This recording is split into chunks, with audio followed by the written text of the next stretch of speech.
उत्तर वैदिक काल के बारे में बताएं तो ऋग वैदिक काल से परिवर्तन होकर उत्तर वैदिक काल बना है।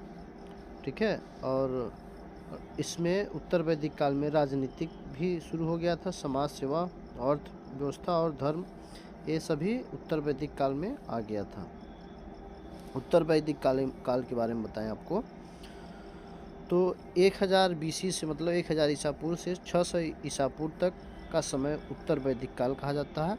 लोहे की खोज इस काल की सबसे महत्वपूर्ण उपलब्धि रही है।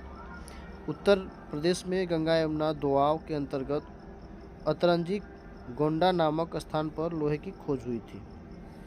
इतनी बात समझ में आ गई होगी। राजनीतिक के बारे में बताएं तो राजा शक्तिशाली इसमें हुआ करता था, टैक्स भी देना पड़ता था, बलि पहले से दिया जाता था, भांग तथा शुक्र नामक कर राजा द्वारा वसूला जाता था, सभा तथा समिति का अधिकार सीमित हो गया था, युद्ध गाय के लिए न होकर जमीन के लिए होने लगा था, अंततः विदथ नामक अर्थों की संख्या से बंद किया गया। समाज के बारे में बताएं तो महिलाओं की स्थिति में गिरावट आई थी, कठोर वर्ण व्यवस्था आ गई थी, अर्थात यहाँ से भेदभाव की शुरुआत हुई थी। रोटी और बेटी की पाबंदी आ गई थी, महिलाओं को सभा तथा समिति में हिस्सा लेने का अधिकार नहीं था। उत्तर वैदिक काल में कठोर वर्ण व्यवस्था आ गया था, अर्थात यहाँ से भेदभाव की शुरुआत हुई थी, रोटी और बेटी की पाबंदी आ गई थी, महिलाओं को सभा तथा समिति में हिस्सा लेने का अधिकार नहीं था।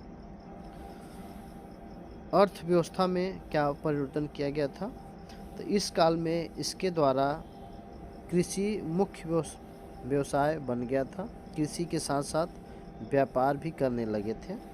ऋग वैदिक काल में जौ, धान, चावल, गेहूँ का उत्पादन करते थे। ठीक है, धर्म की बात करें तो धर्म के कठोर कर्मकांड शामिल किए गए थे, यज्ञ की महत्ता बढ़ गई थी, बलि जानवरों को मारने की तेजी आई थी, धर्म के नाम पर आडंबर फैलाए गए थे। यहाँ इंद्र देवता का प्रभाव घटा था, बृहस्पति ब्रह्मा की पूजा अधिक होती थी। आश्रय व्यवस्था, जीवन जीने के लिए नियम व्यवस्था में बताए गए थे। आश्रय व्यवस्था ब्रह्मचर्य अवस्था, गृह अवस्था और वानप्रस्थ अवस्था और संन्यास अवस्था, ये 4 भागों में बांटा गया था। ठीक है, आश्रय अवस्था जीवन जीने के नियम की व्याख्या और व्यवस्था इसमें किया गया था। तो ब्रह्मचर्य अवस्था जो था, ब्रह्मचर्य अवस्था, ये 0 से 25 वर्ष की अवस्था को ब्रह्मचर्य अवस्था कहते हैं। यह कार्य अध्ययन के लिए किया जाता है, उद्देश्य धर्म के लिए। ठीक है, गृहस्थ अवस्था 25 साल से 50 वर्ष तक अवस्था को गृहस्थ अवस्था कहते हैं, अर्थात इसका अर्थ है काम की प्राप्ति करना। ठीक है, और वानप्रस्थ अवस्था 50 से 75 चिंतन तथा मनन करना, और संन्यास अवस्था मतलब 75 से 100 गृहस्थ त्याग मोक्ष की प्राप्ति के लिए। ठीक है, गृहस्थ आश्रम को सभी आश्रमों में से श्रेष्ठ माना जाता था, गृहस्थ आश्रय को सभी आश्रयों में से श्रेष्ठ माना जाता था। ठीक है, वैदिक कालीन विवाह के बारे में बताएं तो धर्म के द्वारा स्वीकृत किया गया था, ये 4 प्रकार से किया जाता था।